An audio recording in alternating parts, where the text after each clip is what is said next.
Bonsoir à tous, bienvenue pour ce 8e numéro des Abbés Confinés, en direct non pas de la Maison Générale, mais du séminaire de l'Institut du Bon Pasteur à Courtalin. Suite à un petit problème technique, nous avons changé de studio, mais nous retrouverons la Maison Générale dès lundi. Nous sommes très heureux de vous retrouver, toujours en compagnie de Monsieur l'abbé Raffray, notre docteur en philosophie.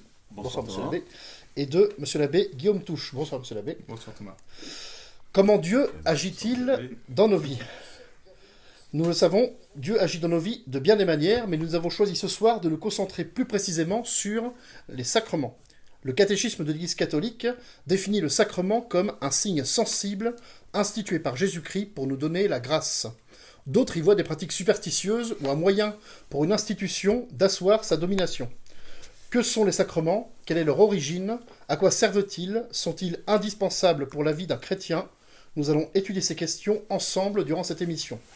Chers amis, je vous rappelle que vous pouvez nous faire part de vos questions en direct sur le chat. Nos abbés tâcheront d'y répondre au mieux.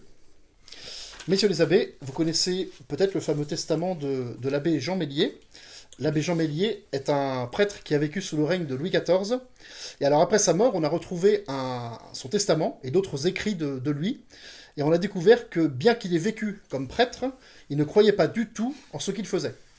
Dans un petit catéchisme écrit par lui, il profère même un athéisme et un anticléricalisme virulent. Il définit par exemple l'Église comme un troupeau de moutons conduits par des loups déguisés en pasteurs. Il dit des miracles que c'est ce qu'on n'a jamais vu et ce qu'on ne verra jamais. Et il dit que les prêtres parlent des mystères quand ils n'ont plus d'autres arguments à opposer. Attention, on va pas parler de mystère ce soir.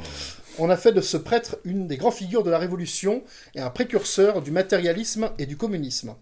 Et donc l'abbé Meslier disait des sacrements que ce sont des pratiques superstitieuses instituées par des fourbes pour diriger des sots. Alors déjà, pour commencer, pour répondre en quelque sorte à l'abbé Meslier, un sacrement, d'où ça vient ? Est-ce que c'est l'Église catholique qui a instauré arbitrairement les sacrements ? Alors, effectivement, la question du sacrement, elle est très intéressante, non seulement en théorie, dans la doctrine catholique, mais aussi dans la pratique de la foi chrétienne. Et c'est en ça qu'on a pu dire que c'est pour ça que pour étudier ce thème, comment Dieu intervient dans ma vie, comment Dieu agit dans ma vie, eh bien la première façon dont Dieu agit, selon laquelle Dieu agit dans ma vie, c'est à travers les sacrements. Et pourquoi ? Parce que le sacrement est en quelque sorte un prolongement de l'incarnation. Un prolongement de l'incarnation, pourquoi ? Parce que l'incarnation, c'est Dieu qui entre dans le monde, qui se fait homme, et qui, à travers son humanité, va agir comme instrument de Dieu pour réaliser le salut des hommes. Et bien de la même façon, analogiquement, les sacrements vont être la continuation de cette œuvre de Dieu à travers un signe sensible qui va rapporter, qui va ramener, renvoyer à une grâce invisible, c'est-à-dire à une action de Dieu dans les âmes ou dans le monde. Donc d'une certaine façon, la théologie des sacrements est très intéressante, et c'est pour ça aussi qu'elle a été souvent objet de controverses. On a parlé longuement hier de la question du protestantisme et du salut chez les protestants. Et bien évidemment, les protestants ont aussi remis en cause un certain nombre de sacrements de l'Église catholique. Alors, on parle, même si c'est une notion qui est ancienne, qu'on trouve chez les pères de l'Église, et qu'on retrouve, qui a été récupérée dans la théologie plus contemporaine, on parle de l'Église, justement, comme sacrement. Et ensuite, l'Église serait le sacrement primordial, source, et les 7 sacrements, eh bien, sont l'action de l'Église, l'action de Dieu dans l'Église, ou à travers l'Église, par lesquels il touche les hommes. Alors pour préciser, vous voyez, il y a ce miracle de Jésus-Christ qu'on a entendu il n'y a pas très longtemps dans une des messes du carême, où Jésus-Christ prend de la salive et puis soigne par la salive un homme qui était aveugle. Eh bien, c'est une image évidemment du sacrement, c'est-à-dire que c'est par un signe sensible que Dieu va réaliser dans le monde et dans notre âme une grâce invisible. D'où la définition. Et dans la définition du catéchisme, eh bien non seulement c'est un signe sensible d'une grâce invisible, mais qui a été institué par Jésus-Christ. Donc, quand vous dites, quand l'abbé Meslier me dit que les sacrements sont des mensonges ou des inventions pour magiques pour faire croire aux fidèles, pour tenir les fidèles sous le pouvoir des prêtres, eh bien, ils se trompent, tout simplement, parce que Jésus-Christ, c'est Jésus-Christ lui-même qui a institué les 7 sacrements. Alors, Jésus-Christ a institué les 7 sacrements, mais qu'est-ce qu'on a comme preuve de cela? Qu'est-ce qu'on a comme preuve que c'est vraiment Jésus-Christ qui a institué les sacrements, monsieur La Havet? première preuve, je pense qu'elle est juste scripturaire, hein. C'est quand même la source principale toujours de la théologie catholique, hein. Donc quand on regarde la vie de notre Seigneur Jésus-Christ, c'est lui-même qui a institué réellement les 7 sacrements, hein. On le voit très bien par exemple avec le baptême, lorsqu'il va au Jourdain se faire baptiser par Saint Jean-Baptiste, hein. Il y a en plus cette apparition, enfin cette manifestation divine, cette première théophanie qui est faite avec Dieu qui dit voici celui en qui j'ai mis mon fils bien-aimé, en qui j'ai mis toutes mes complaisances. Donc il y a cette ratification divine en quelque sorte, hein. Donc il y a vraiment quelque chose de très fort, même scripturairement, dans ce passage, hein, qui montre bien que le baptême a été même lui-même institué par le Christ, hein, et donc c'est repris dans la théologie sacramentaire. Et ça sera la même chose pour tous les autres sacrements, hein, que ce soit aussi le sacrement de confirmation, avec la Pentecôte, le Saint-Esprit qui descend sur les apôtres, avec le sacrement de mariage. Bon, c'est peut-être un petit peu plus subtil en l'occurrence, mais on dit que le fait que notre Seigneur, la théologie précise que notre Seigneur étant allé aux noces de Cana, a rendu le mariage, l'a mis à un niveau surnaturel, voilà, l'a mis au niveau de sacrement en étant présent à ces noces de Cana. Le sacrement de l'Eucharistie et la scène est évidemment quelque chose de tout à fait... et le sacrement de l'ordre également, hein, la scène du jeudi saint sont les deux... Vous ferez ceci en mémoire de moi. Exactement, vous ferez ceci en mémoire de moi. Et puis pour les paroles de la consécration que le prêtre prononce tous les jours lors de la messe, hein, sont ces mêmes paroles que nous récitons qui sont matière et forme du sacrement. On y reviendra juste après par matière et la forme. Et ensuite, du coup, l'extrême onction, moi, ce seront plutôt tous les exemples qu'on voit dans l'écriture des guérisons des malades, ou même par exemple aujourd'hui, je pense à la résurrection de Lazare. Je pense que c'est un peu une manifestation du sacrement de l'extrême onction, si on veut, hein, qui n'est pas seulement pour ceux qui sont en train de mourir, hein, mais pour les malades graves. Tiens, c'est il y a beaucoup de gens qui pensent que le sacrement de l'extrême onction est seulement pour ceux qui sont en train de mourir. C'est un sacrement qui tue. Voilà, oui, non, effectivement, c'est un sacrement qui aide les malades graves, hein. J'ai moi-même reçu le sacrement de l'extrême onction une fois et je ne suis pas mort. Voilà. Bon, mais ce sont les manifestations qui montrent que le Christ est l'auteur lui-même des sacrements. Et donc, on va peut-être pas parler de toutes les petites subtilités de chaque sacrement qui sont célébrés, hein, dans toutes les formes, les expressions du sacrement. Mais par contre, le fond, la matière et la forme sont d'origine christique. Alors, ça, c'est important de le préciser. Alors d'ailleurs, c'est un cas qui est très intéressant parce que, effectivement, nulle part dans l'évangile, Jésus-Christ ne dit il y a 7 sacrements, j'instaure 7 sacrements qui sont le baptême, la pénitence, la confirmation, etc. Et donc, c'est pour ça que beaucoup d'hérésies, au cours de l'histoire de l'Église, ont remis en cause cette origine divine, cette institution christique des sacrements. Mais c'est intéressant, disais-je, parce que justement ça nous montre que la foi catholique n'est pas une foi qui est purement scripturaire. C'est-à-dire que si on affirme qu'il y a 7 sacrements, c'est parce que l'Église nous enseigne qu'il y a 7 sacrements. Parce que la révélation, quand on est catholique, on croit que la révélation, ce n'est pas seulement la Sainte Écriture, mais c'est la Sainte Écriture telle qu'elle nous a été apportée jusqu'à aujourd'hui par le magistère de l'Église. Et donc c'est ce qu'on appelle la tradition. Donc la révélation n'est pas contenue uniquement dans un texte dans lequel il faudrait aller chercher des mots les uns après les autres pour avoir une preuve de nos croyances, mais on croit que que l'Église, comme dit Bossuet, l'Église c'est Jésus-Christ présent et continué. Oui, l'Église quelque chose comme ça. C'est-à-dire que c'est la présence du Christ en fait qui est aujourd'hui. Donc c'est l'Église en tout cas qui est répandue et communiquée. Merci. Merci William. Et donc l'Église nous transmet cette interprétation de la Sainte Écriture en nous disant voilà, ces 7 sacrements sont les 7 institués par Jésus-Christ, même si dans la Sainte Écriture il n'y a pas une liste, disons, définitive ou même explicite des sacrements. Très bien. Alors, les sacrements donc, ont été institués par Jésus-Christ, on a des preuves donc, scripturaires donc, dans le Nouveau Testament. Est-ce qu'avant l'incarnation, est-ce qu'avant la venue de Jésus-Christ, il y avait des sacrements ou des formes de sacrements? Dans l'Ancien Testament, par exemple, ou même nos premiers parents, dans l'état adamique, est-ce qu'ils connaissaient des sacrements? Je peux faire une première approche de cette réponse. Je crois que la question, c'est de comprendre ce qu'est le sacrement en premier temps, hein. C'est ce qui doit véhiculer la grâce en nous, hein. On a besoin pour vivre de la grâce concrètement avec le baptême par exemple, qui est l'initiation, le sacrement de l'initiation, qui nous permet d'avoir la grâce sanctifiante en nous. Sans ça, c'est impossible. Adam et Ève avaient la grâce sanctifiante avant le péché originel. Donc en soi, ils n'avaient pas besoin de sacrement. Ils avaient déjà cette vie qui était en eux et ils l'augmentaient, ils étaient censés la faire, la prolonger par la contemplation, par l'exercice tout simplement de leur vie dans le paradis terrestre.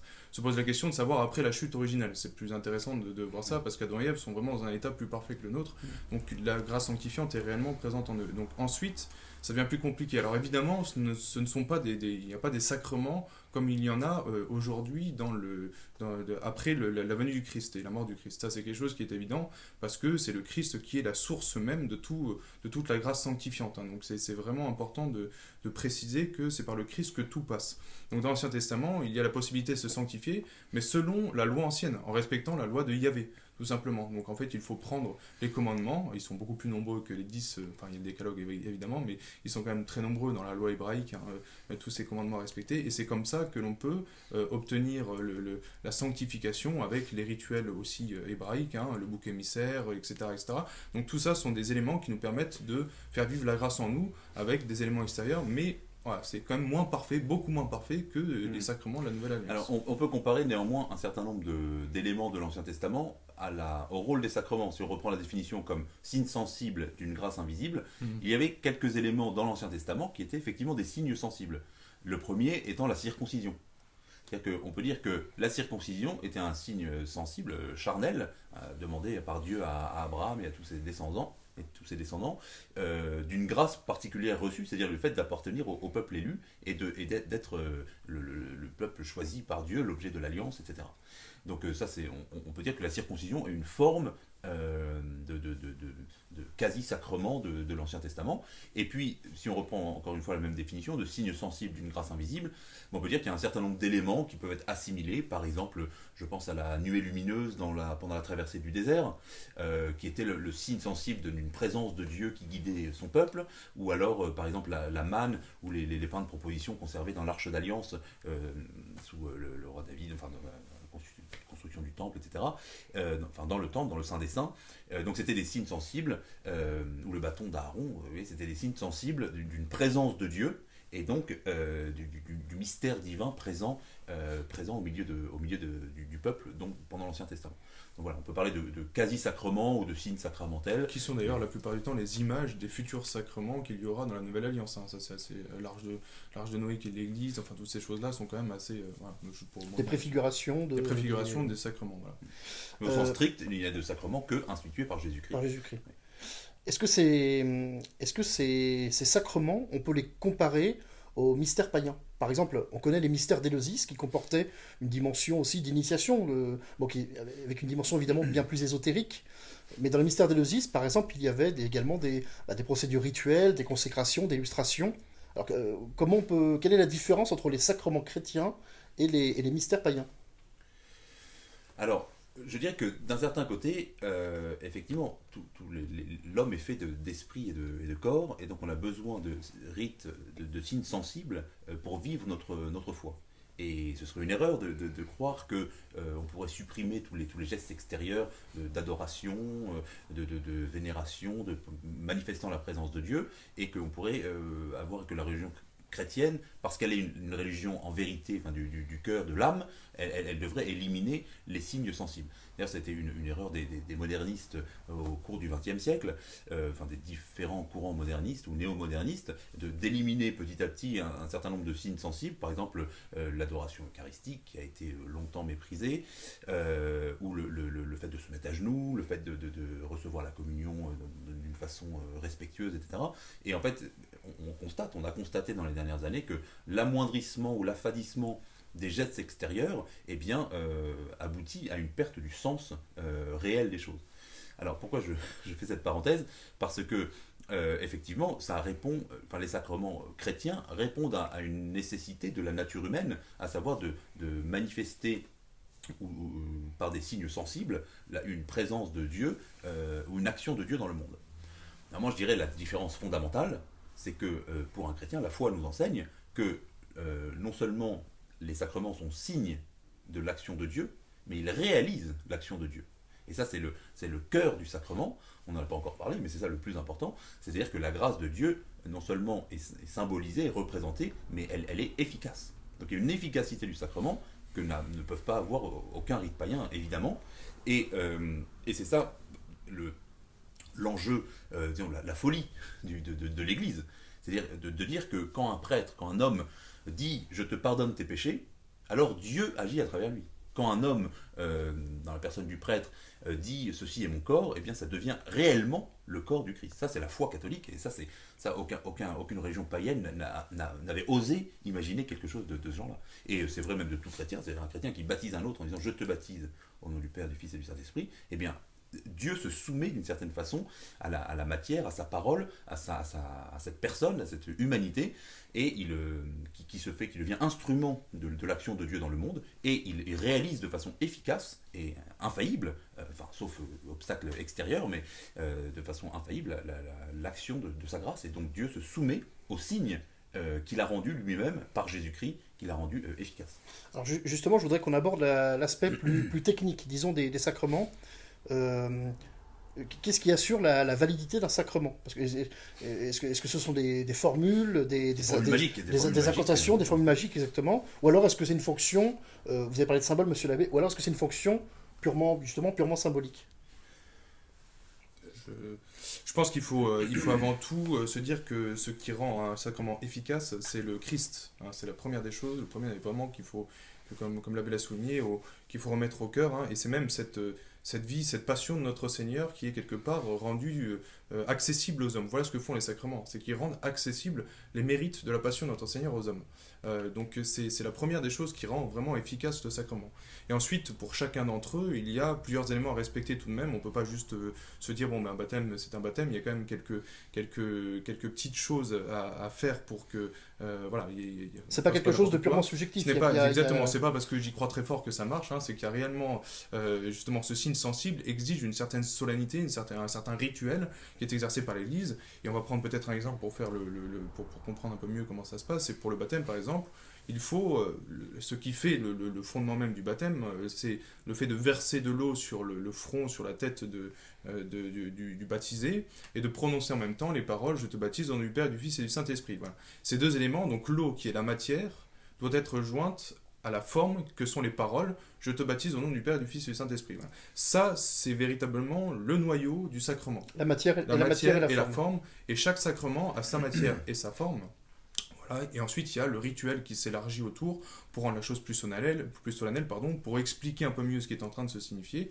Mais donc, il faut vraiment comprendre que ce qui fait la validité, l'efficacité, sera les mérites du Christ en premier, évidemment, et deuxièmement, l'application avec le rituel qui est important, hein, vraiment, parce que cela met dans les dispositions, et ça rend évidemment efficace la grâce auprès de nous. Chaque sacrement ayant sa matière et sa forme. Exactement.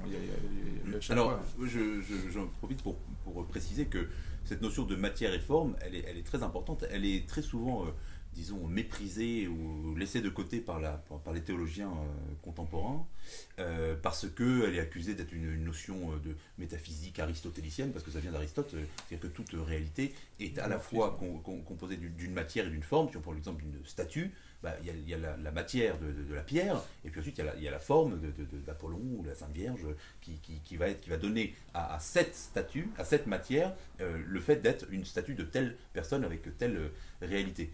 Et alors c'est vrai que c'est une notion philosophique ancienne, mais qui a été largement adoptée dans la théologie catholique et qui me semble absolument nécessaire de reprendre pour comprendre justement cette question de la validité et de l'efficacité du sacrement. Donc, par exemple, vous avez cité le cas du baptême, on peut citer les paroles de la consécration, évidemment. C'est-à-dire qu'il y a une matière qui est nécessaire, donc il faut que ce soit du pain et du vin.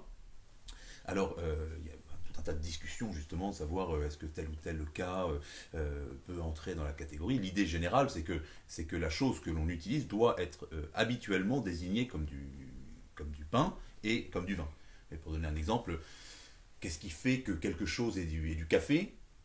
est-ce que c'est la quantité, qu'est-ce qui fait la différence entre l'eau et le café? Si on rajoute de plus en plus d'eau, à partir de quel moment mon bol n'est plus du café, mais c'est juste de l'eau avec un vague goût de café? Oui, sachant que pour baptiser, on a besoin d'utiliser de l'eau, justement, c'est ça la Et on ne chose. peut pas le faire avec du café. On peut pas le faire avec du café. Donc jusqu'à quand c'est du café, jusqu'à quand c'est de l'eau, voilà. Et donc l'idée générale, c'est de dire il faut que dans la réalité, on désigne habituellement la chose comme étant de l'eau, ou dans le cas de l'Eucharistie, comme étant du pain, donc fait avec du blé, et puis du vin, de raisin, dans lequel la fermentation a commencé.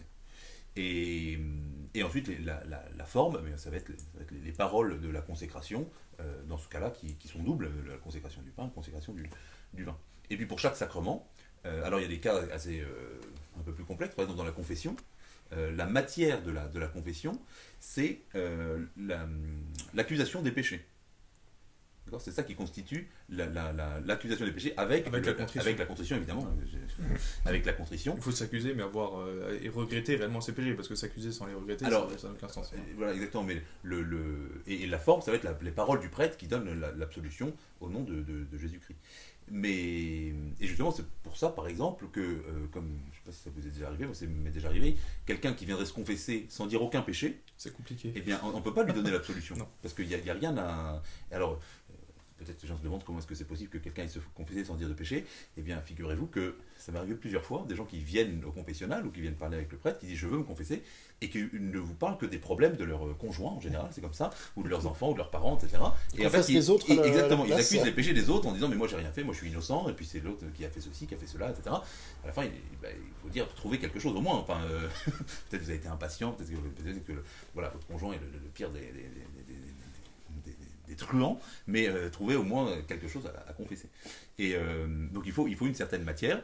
Et quant à la contrition, effectivement, qui constitue la matière nécessaire pour l'absolution, eh bien, il faut qu'elle soit exprimée d'une façon au moins explicite, au moins implicite, c'est-à-dire que le fait d'entrer dans un confessionnal pour demander pardon des péchés est un signe, un signe qu'au moins il y a un désir de demander pardon de ses fautes. Alors comment est-ce que ça marche exactement, voilà, un sacrement? Comment c'est vrai, on a envie de savoir un petit peu, voilà, comment est-ce qu'un sacrement en fait confère la grâce? Alors vous avez déjà un peu répondu effectivement avec la matière et la forme, mais comment est-ce qu'un sacrement peut conférer la grâce par Jésus-Christ justement? Alors, je ne sais pas si vous voulez répondre. Je vous laisserai plutôt répondre sur la partie théologique, si vous voulez, hein, sur comment ça confère, puis moi je rembrayerai sur la différence entre sacramentel et l'expression théologique qu'on utilise dans le cas des sacrements, c'est que c'est une efficacité ex opere operato. C'est-à-dire par le seul fait que le geste soit effectué, eh bien le sacrement est valide, c'est-à-dire qu'il est efficace. Donc l'efficacité du sacrement est due à la matière jointe à la forme, alors évidemment avec l'intention du prêtre. Du ministre, voilà. De celui qui réalise le sacrement, évidemment. C'est-à-dire que si un prêtre n'a pas l'intention de faire ce que fait l'Église, eh bien, il ne peut pas. C'est-à-dire que comment il peut ne pas avoir l'intention? Je vous donne un exemple très simple. Si je suis en cours de théologie sur les sacrements, et que pour montrer aux séminaristes comment on fait, je prends une hostie, et que je dis, devant du pain, le prêtre doit dire ceci est mon corps, je ne peux pas dire zut. J'ai dérapé. Ah oui, que vous j'ai dérapé, j'ai pas fait exprès. Sans faire exprès, vous auriez réalisé le sacrement. On ne peut pas sans faire exprès réaliser le sacrement. D'accord. Alors il y a tout un tas de discussions hyper complexes, mais je pense qu'il faut avoir du bon sens, c'est-à-dire que je ne peux pas réaliser un sacrement sans faire exprès. D'accord. Alors ensuite, il y a des cas, on peut imaginer des cas très pervers dans lesquels un prêtre ferait extérieurement l'ensemble des gestes, etc. Justement, tout à l'heure, j'ai parlé de l'abbé Meslier. On imagine que ce prêtre, tous les jours, administrait des sacrements. C'est-à-dire que tous les jours, il baptisait, il confessait, il mariait des gens, il donnait des extrêmes-onctions, mais on est quasiment sûr qu'il n'avait pas la foi. Est-ce que sa foi était nécessaire pour... comment... Alors la réponse, c'est que la foi n'est pas nécessaire.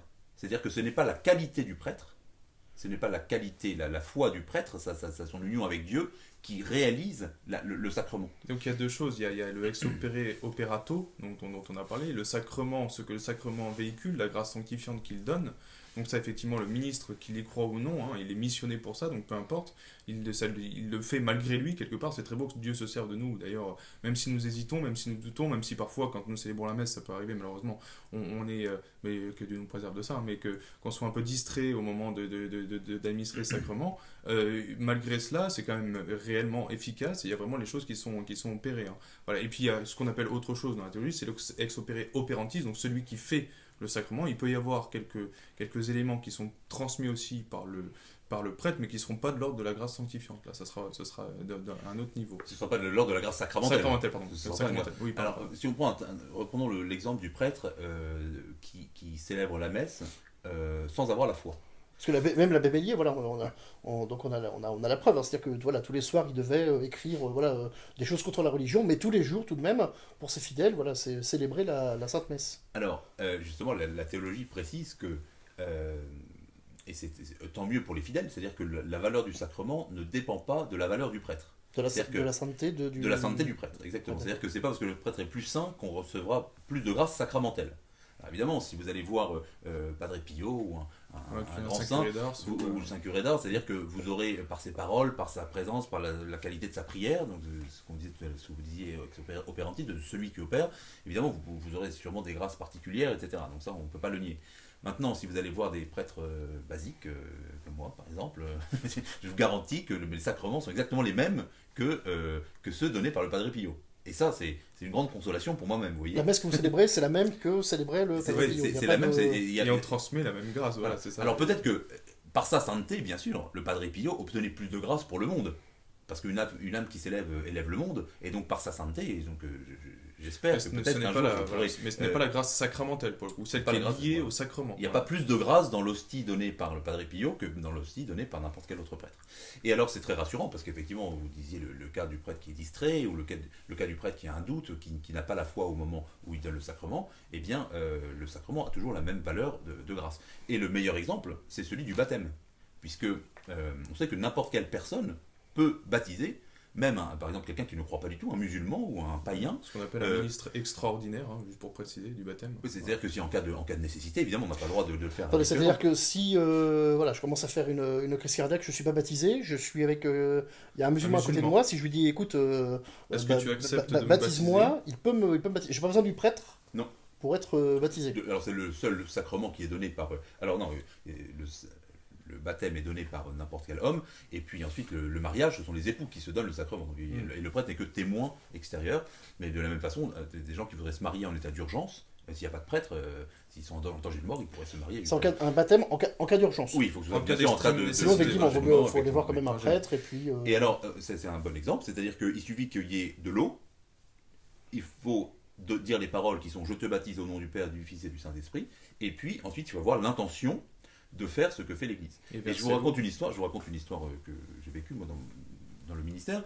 C'était une femme qui a accouché d'un enfant qui était très prématuré, vraiment à la limite de ce que la médecine peut faire, quoi.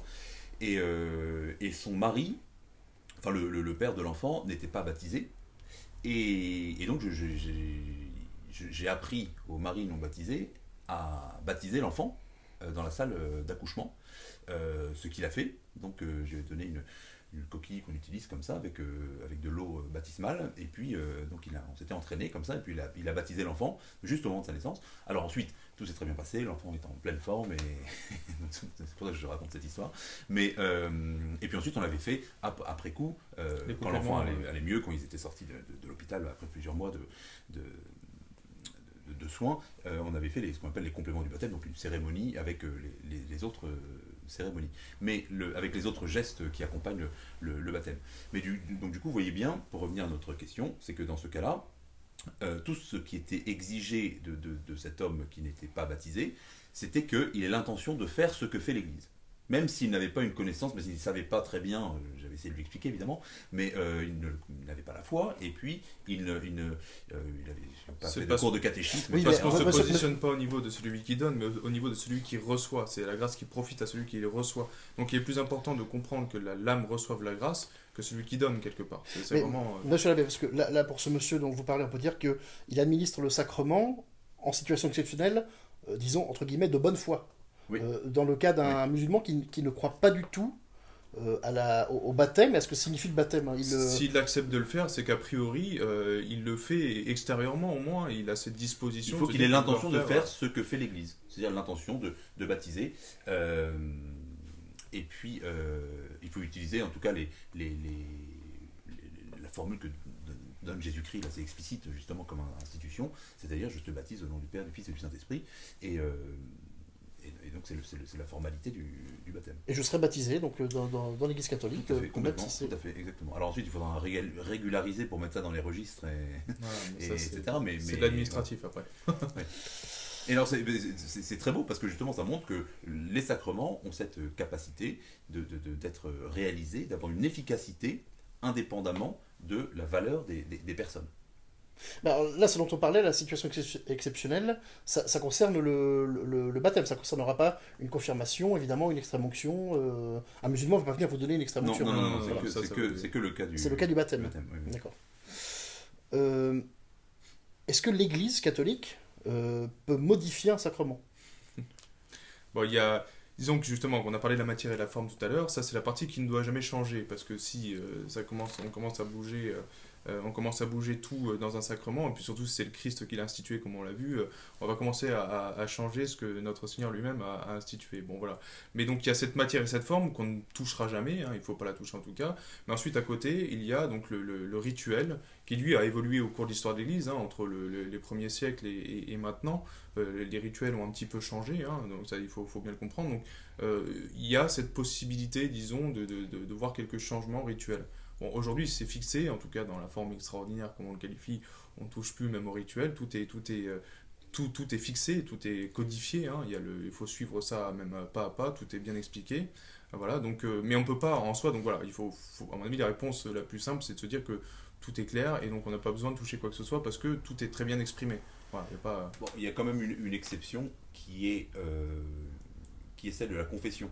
C'est-à-dire que on dit que la confession individuelle des péchés à un prêtre a été imposée par l'Église au IIIe siècle, parce qu'on sait que par exemple dans le texte comme le Pasteur d'Hermas, qui est un des textes les plus anciens du christianisme, qui date du début du IIe siècle, il est question de confession générale, de confession publique en tout cas, des péchés.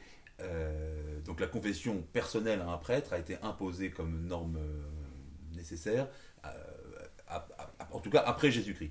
Mais ça rentre précisément dans ce rôle de l'Église, qui est de nous transmettre, parce que la confession auriculaire, comme on dit, personnelle, devait déjà exister avant, existait sûrement avant, et en fait l'Église l'a imposée comme l'unique forme possible.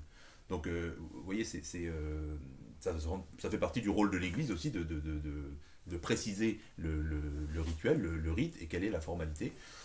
Il y a d'autres questions, par exemple, sur l'ordination, quelle est la forme, justement, quelles sont les paroles précises qui font la validité, donc il ne faut pas rater. Alors il y a eu des discussions, etc., entre les théologiens. Aujourd'hui, il n'y a plus de doute sur ces questions. Ah, monsieur l'abbé, on me pose une question, donc je me permets de vous l'adresser. Les messes noires. Est-ce que vous pouvez nous parler des messes noires? Bon, alors les messes noires, ça fait partie des cas justement complexes. Il y a deux types de messes noires déjà, je pense qu'il faut préciser. Il y a celle qui... Alors on la trouve pas évidemment dans les missels des fidèles. Il n'y a pas de messe votive. Pas de missel disponible. Voilà. Non, mais je pense qu'il faut déjà dire qu'il y a deux types de messes noires. Il y a celle où on va utiliser des saintes espèces que l'on aura récupérées à une messe. Les saintes espèces, pour ceux qui ne connaissent pas, c'est donc l'Eucharistie, l'Eucharistie, la communion que l'on reçoit, la présence réelle que l'on reçoit, que certaines personnes vont conserver et ensuite apporter dans ces lieux infâmes pour commettre ces choses terribles. Pour commettre un sacrilège, en fait. Pour commettre un sacrilège, exactement. Pour profaner il y a cette première possibilité-là, et la deuxième possibilité, c'est d'avoir un prêtre même qui, lui, va célébrer une messe, donc il va réellement prononcer avec l'intention mauvaise de célébrer le sacrement, voilà. Et donc là, il y a déjà cette petite distinction à mettre en place. Moi, ce que je répondrais, justement, c'est ce que j'allais dire, c'est que si on est dans le cas d'un prêtre validement ordonné, qui utilise un missel, qui dit les paroles de la consécration, qui utilise la matière qu'il faut, etc., en fait, il a l'intention de célébrer la messe. Donc c'est suffisant, donc là, c'est tout à fait valide, et c'est véritablement, c'est en ça que c'est un Comme sacrilège l'abbé Méliès, déclaratif. c'était son cas du coup. S'il a l'intention de célébrer, de faire ce que fait l'Église, et qu'il le fait extérieurement, c'est tout à fait valide, et donc Oui. les espèces sont valides. Maintenant, on appelle ça une messe noire, non pas parce qu'il aurait une mauvaise intention, mais non pas parce qu'il n'aurait pas l'intention de célébrer la messe en la célébrant, mais parce qu'il a l'intention, ce mauvais prêtre, de profaner les espèces qu'il aura célébrées validement. Ouais. Donc il n'y a pas de doute finalement dans la messe noire, si on est dans le cas d'un prêtre effectivement qui fait le cérémonial de la messe comme le demande l'Église, en fait il a l'intention de consacrer les espèces, donc il a l'intention de faire un sacrement. Donc de fait, c'est tout à fait valide. Alors, c'est pour ça que et le bon Dieu se soumet à la méchanceté des hommes, et comme Jésus-Christ, se soumet à la méchanceté des hommes dans la Passion, qu'on va méditer à partir de ce week-end, et bien de la même façon, dans une messe noire, Jésus-Christ présent dans les espèces eucharistiques, et bien va se soumet à la méchanceté des hommes, et au blasphème, aux insultes qu'il va recevoir là, dans ce cas-là. Alors, on nous pose également la question en cas de décès. Si quelqu'un décède, est en train de décéder, et qu'il n'y a pas de prêtre présent, est-ce qu'on peut faire quelque chose? Ça dépend si Je c'est pense que quelqu'un qui l'idée, est baptisé ou pas. C'était de parler du baptême de désir. Ah oui, ou quelqu'un qui n'est pas baptisé. Quelqu'un qui n'est pas baptisé, c'est compliqué parce que on pourra toujours essayer de faire un acte de foi, d'essayer de se tourner vers Dieu, mais il est quand même important de comprendre que les sacrements ne sont pas une partie juste, optionnelle de la vie du chrétien, quoi. Il faut réellement recevoir ces sacrements. On dit bien qu'il faut être dans l'église et le baptême nous fait rentrer dans l'église. C'est Et Jésus-Christ qui dit si vous n'êtes pas baptisé, si celui qui sera baptisé ne sera pas Donc sauvé. Celui qui sera baptisé et croira sera sauvé. le baptême de désir, le problème c'est que jauger le désir c'est toujours un peu compliqué, toi. Donc on peut pas trop. Non, parce que c'est une vraie forme du baptême. C'est-à-dire qu'on Oui, dit qu'il y a tout trois à fait, formes oui. de baptême. Il y a le baptême par l'eau, Le baptême de sang. le baptême de sang, qui est le baptême du martyr, et puis le baptême de désir, à savoir celui qui a le désir de se faire baptiser, eh bien, on peut dire qu'il a déjà la grâce de Dieu, en tout cas parce que ce désir du baptême implique le regret de ses péchés, le désir d'être sauvé par Jésus-Christ et d'aller au ciel en connaissance de cause. C'est le cas le bon larron par exemple. Ah bah. Il n'est pas baptisé. Donc, vous savez qu'on dit que ah non, il n'est pas baptisé. On dit, vous savez que notre Seigneur qu'il a presque fait rentrer, donc il est juste à côté du Christ. Non, mais on dit que le bon larron avec moi au paradis, je suis pas sûr qu'il y ait besoin de mettre. On dit que le bon larron, vous savez, il a volé toute sa vie et il a même volé le salut, parce que il a volé l'essentiel également. Non, mais c'est tout à fait, parce qu'il fait un acte de foi qui est incroyable. C'est-à-dire ça, il faut méditer là-dessus pendant le temps de la Passion là. Il est en train d'être condamné à mort. Il est en train de mourir sur une croix à côté de quelqu'un d'autre qui est lui aussi en train de mourir sur une croix, et il reconnaît dans cet homme qui meurt dans la souffrance, dans l'échec apparent, etc., il reconnaît Dieu. C'est-à-dire que c'est un acte de foi absolument incroyable, et donc bien sûr il est sauvé par la parole de Jésus-Christ, et on peut dire d'une certaine façon que cette parole de foi, cette déclaration de foi inclut le désir du baptême. C'est la même chose pour le martyr, juste pour préciser un peu sur le baptême de sang également, c'est que la personne qui va aller jusqu'à donner sa vie par amour pour Dieu, c'est que tout est contenu là-dedans. Voilà, la foi est présente, et il y a même pas mal d'histoires de martyrs des premiers siècles qui n'étaient pas baptisés et qui, étant morts par amour pour Dieu et proclamant la foi de Dieu, je veux croire au Christ, au seul Christ, voilà, mort et crucifié sur la croix, enfin voilà, ils sont directement allés au ciel, et voilà, donc ce baptême de sang, c'est la même chose. La foi exprimée en fait est ce qui est le plus important. Ouais. Donc dans le cas de quelqu'un qui meurt sans le baptême, alors si c'est un adulte, il faut qu'il ait exprimé le désir, au moins un désir implicite de plaire à Dieu et d'être sauvé par Jésus-Christ. Parce que c'est ça la condition du salut pour recevoir le baptême, c'est la confession de la foi. Dans le baptême des enfants, vous savez, comme une fois qu'on rentre dans l'église, et bien ensuite on professe le credo, parce que ce qui nous unit à Jésus-Christ, c'est notre foi. Et donc la foi en la vérité de l'incarnation, de la rédemption, etc. Et donc, si c'est un adulte, il faut obtenir son consentement. Veux-tu être baptisé? Oui, je le veux, et là il faut le baptiser. Si c'est un enfant, je vous raconte encore une histoire qu'on m'a racontée, parce que je n'y étais pas personnellement, mais c'est un pompier qui s'est retrouvé dans une situation où il y avait un petit enfant qui avait je ne me souviens plus exactement, qui avait quelques semaines, quelques mois, et qui est décédé. Et en fait, du coup, il a eu le réflexe de baptiser le petit enfant une fois qu'il qu'il était décédé, parce qu'on dit justement qu'on peut recevoir le baptême jusqu'à quelques temps, quelques minutes après le décès, parce que quelques heures. on dit oui c'est ça, quelques heures, parce que ce que les médecins considèrent comme la mort ne signifie pas nécessairement que l'âme est séparée du corps.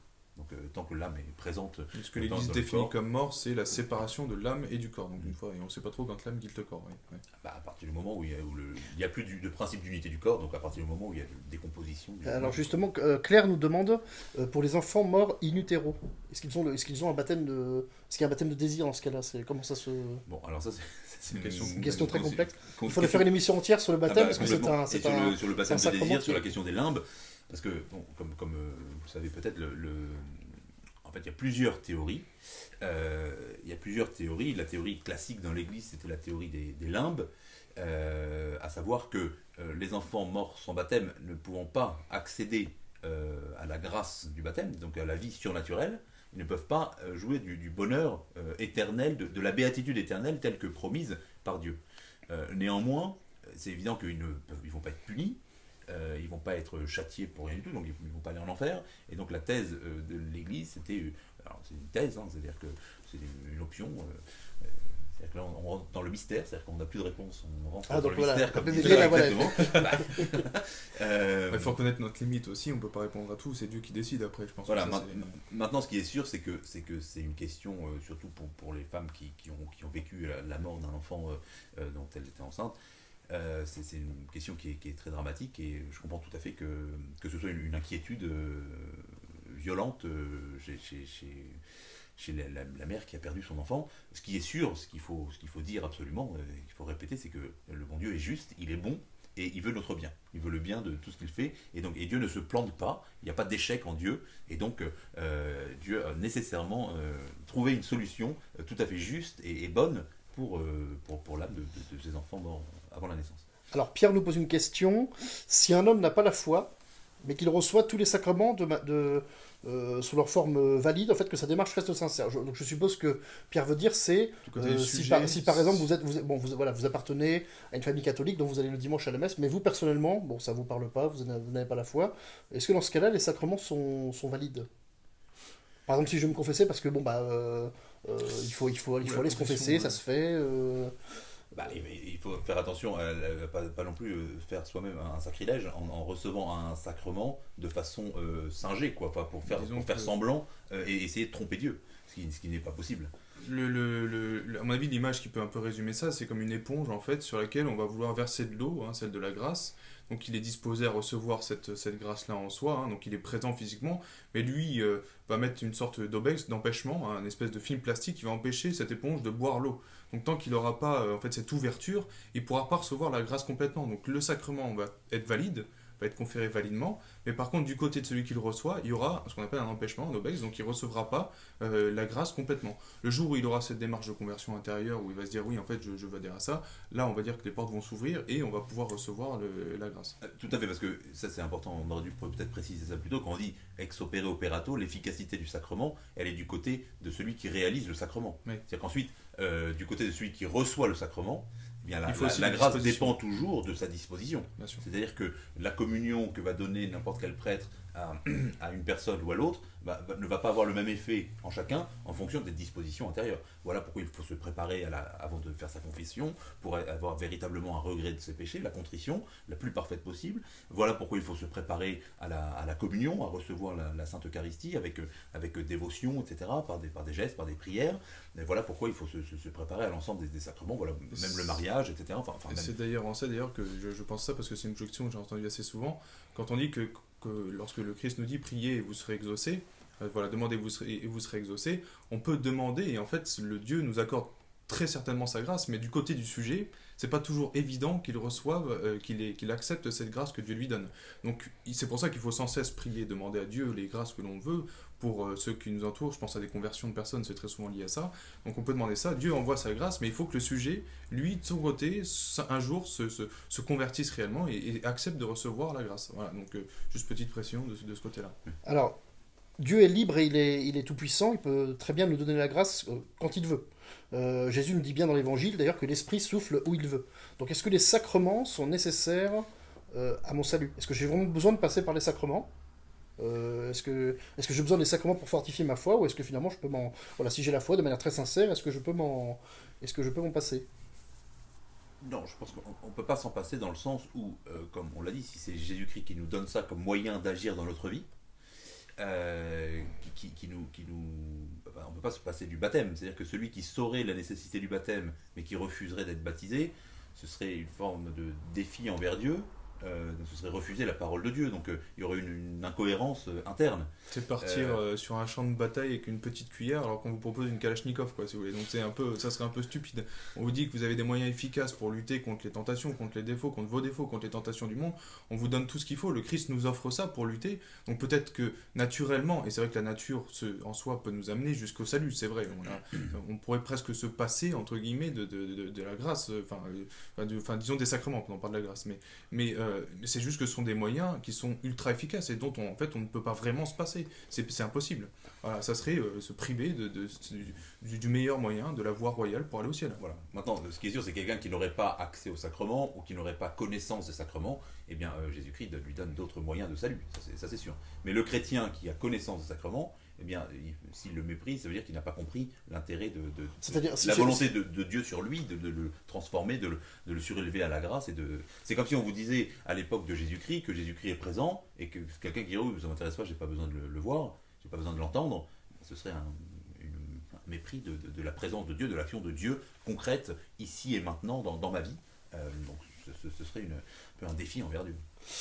Alors, le catéchisme de l'Église catholique dit que les 7 sacrements de la loi nouvelle, donc institués par Jésus-Christ, touchent toutes les étapes et tous les moments importants de la vie du chrétien. Les sacrements, autrement dit, sont adaptés aux besoins de la vie chrétienne, à la fois individuellement et socialement. Est-ce que vous pouvez nous en dire plus à ce propos ? Je vais juste commencer par un petit peu donner justement ces jalons de la vie chrétienne qui sont symbolisés par les sacrements, enfin qui sont marqués par les sacrements plus exactement. L'initiation qui sera, les sacrements de l'initiation que sont le baptême et la confirmation. Hein. Le baptême, on est fait enfant de Dieu, on rentre dans la vie de la grâce en quelque sorte. La confirmation nous réconforte, nous fait soldats de Dieu, nous lance un petit peu sur le terrain de la bataille chrétienne si on veut. On aura oui, c'est ça. On est fait soldats du Christ, c'est vraiment le but avec les 7 dons les dons du Saint-Esprit, etc. On a l'Eucharistie qui est notre nourriture, celui qui ne mange pas finit par mourir, hein, et celui qui ne mange ma chair ni ne boit mon sang n'aura pas la vie éternelle. Pour le chrétien, c'est pareil. Le sacrement de l'extrême onction, hein, le sacrement des malades, qui lui est là pour nous accompagner lorsque l'on est tout simplement quand notre corps va mal. La pénitence, c'est pareil, c'est la petite maladie si on veut, quand on a perdu cette grâce et qu'on a besoin de la retrouver, on a besoin de ce retour par les sacrements. Et après il y a ce sacrement de l'ordre et du mariage qui sont un peu différents, disons, si on veut, mais qui sont les événements marquants du choix de vie qu'on fait, hein, de la direction qu'on veut assumer comme adulte, en tout cas pour servir le Christ. Voilà. Avec le mariage qui est particulier et l'ordre. Voilà. Donc voilà, effectivement, comme à la vie naturelle, il y a un cycle naturel, mais de la même façon. C'est la présence de Dieu dans notre vie chrétienne, et là, depuis le début jusqu'à la fin. Oui, on pourrait parler des sacrements particuliers qui impriment un caractère, c'est-à-dire quelque chose qui ne peut pas être perdu. Donc le baptême, la confirmation et l'ordre. Et il y a le cas du mariage, qu'on appelle un quasi-caractère, parce que c'est commun aux deux, mais on est marqué dans son âme. Et donc, voilà pourquoi, par exemple, on ne peut pas se faire débaptiser. Il y a des gens aujourd'hui qui veulent se faire débaptiser. Alors on peut les rayer, on peut indiquer, on peut mettre une mention, c'est ce que font aujourd'hui les diocèses, les paroisses. On met une mention dans le registre de baptême en disant que la personne a apostasié, a désiré être supprimée du registre, mais néanmoins le baptême ne peut pas être enlevé parce que c'est une marque dans l'âme et qui nous fait enfant de Dieu. C'est comme, voilà, on peut dire je ne veux plus être le fils de telle et telle personne. De sceau un peu, on est marqué au fer rouge dans l'âme qui fait en gros voilà, on est catho, on est chrétien pour l'éternité. Hein, voilà. Ça marche pour le comme celui qui est on ne peut pas changer de parents, même on peut demander d'être rayé, on peut arrêter de les voir, arrêter de leur parler, mais on peut les ignorer, mais on ne peut pas changer de parents. Donc on est devenu enfant de Dieu, parce que c'est ça finalement ce que réalise le baptême, eh bien, on reçoit la vie de Dieu et on a cet héritage, l'héritage de la vie de Dieu pour nous, dans notre âme, pour l'éternité. Donc ce n'est pas de la manipulation des âmes, et nous ne sommes pas des fourbes déguisés. Vous n'êtes pas des fourbes qui manipulent des sceaux. Et le souci du prêtre, justement, c'est réellement de faire comprendre aux fidèles, à mon avis, ce que ces sacrements véhiculent. Cette grâce, justement, ce que le Christ veut nous faire toucher un petit peu, sa grâce qu'il veut nous transmettre, c'est ça qu'on doit essayer de faire comprendre aux âmes. Voilà, c'est la partie plus complexe. Mais le but, c'est pas juste de faire une quête à la messe le dimanche. Hein. Bon, ça serait. Mais c'est vraiment de se nourrir et de gagner son ciel. Et on gagne son ciel par la grâce. Hein. Et ça, et les sacrements la véhiculent. Voilà. Merci beaucoup, messieurs les abbés, de nous avoir éclairés sur ce sujet. Je me permets de conseiller deux ouvrages à toutes les personnes qui nous regardent. Le premier, alors c'était pour revenir en fait à la première ou la deuxième émission que nous avons organisée. Là, nous avions parlé du livre de Marcel de Corte, L'intelligence en péril de mort, voilà, qui est un livre qui met en avant particulièrement la pensée du réalisme philosophique, voilà, qui réhabilite la notion du réalisme et qui montre comment en fait elle s'est perdue à la fois historiquement et à travers des exemples très concrets en fait dans notre modernité. Et le deuxième livre, alors qui sera peut-être un peu plus complexe parce que c'est vraiment de la théologie, puisque nous avons parlé en particulier du sacrement de baptême, qui a quand même quelques particularités. Ce livre, La théologie du baptême d'après saint Thomas d'Aquin, de Étienne Dumoulin. Et donc ce livre, effectivement, approfondit la question du baptême dans toute sa complexité. Il est vraiment très, très complet, il est pas très long, il est assez accessible, même si les questions qui sont abordées sont parfois un peu complexes, mais il reste quand même très accessible. Et donc voilà, je vous invite à vous procurer ces deux livres qui sont vraiment très, très, très enrichissants. Je réécrirai les titres dans les commentaires. Merci, chers amis, de nous avoir suivis. Alors, la semaine prochaine, nous parlerons des thèmes que vous aurez choisis à travers le petit sondage que nous vous avons proposé. Sur la page Facebook. Voilà, exact, sur la page Facebook de l'Institut.